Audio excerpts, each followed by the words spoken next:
Today on the Daily Edition, she is the fastest woman down the rapids. Olympic superstar Jessica Fox is live on her 9 world titles. And what happened when she met up with Meghan? Plus, the Queen of Talk on the campaign trail, but it's not what you think. Then the hidden asthma threat, putting baby boomers at risk, the health checklist to help you breathe easy. Also today, the off-road guru, his outback antics, and the one place he wants everyone to see. But it's a very busy day in the newsroom, so let's get a wrap on this afternoon's headlines. Here's Ryan. Sally, Tom, good to be with you both. Good afternoon, everyone. Firefighters have battled an out-of-control bushfire burning just 8 kilometres from Canberra's western suburbs. The fire at Pearces Creek quickly burnt out more than 100 hectares, with nearby residents urged to activate their bushfire emergency plans. There's also a fire burning in the Wollamai National Park, northeast of Rylstone. The fire is expected to grow throughout the day, but there are currently no threats to properties. Searing temperatures also have firefighters on high alert in Sydney. A total fire ban has been declared across Greater Sydney, the Hunter, the Illawarra and the Southern Ranges, with very high and severe fire conditions. We can't forget, whilst we have had some rain recently, there's still more than 90% of the state is drought declared, so there's an underlying dryness there and it won't take a lot for these fires to take off. So people need to take a lot of care today. Residents in fire-prone areas are urged to prepare their homes and have a survival plan. Crews are working to restore power to thousands of homes after fierce electrical storms hit parts of South Australia. There were thousands of lightning strikes as the front swept through. One woman was filming the storm when a lightning bolt hit the ground just metres away from her. Oh my God. That's close. Adelaide's south was hit the hardest.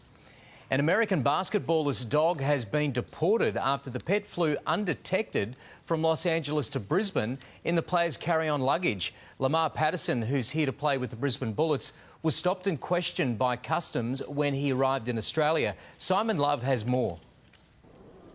Well, usually the first thing any international passenger would want to do when they arrive here in Brisbane is go straight through customs and quarantine and out these doors and to enjoy the city. But that wasn't the experience for the city's basketball team, the Brisbane Bullets' latest star import, Lamar Patterson. He was on board a Qantas flight from Los Angeles yesterday and able to have his French bulldog Kobe up in the cabin with him as carry-on baggage. Now, when they both arrived into the country, Lamar Patterson was questioned by officials, particularly around Australia's tough biosecurity laws. It's understood that usually on these flights that only guide dogs are allowed in the cabin.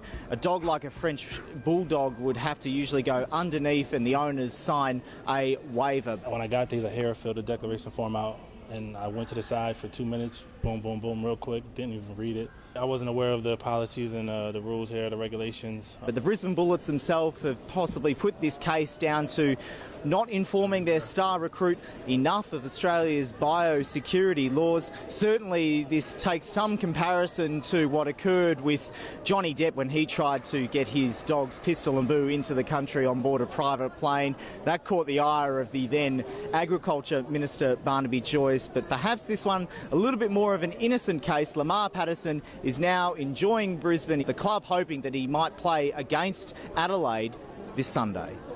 Thanks, Simon Love, there with that report. There's been a dramatic rescue on a high-rise building in Melbourne. 2 workmen became trapped 34 floors up as the building was buffeted by high winds.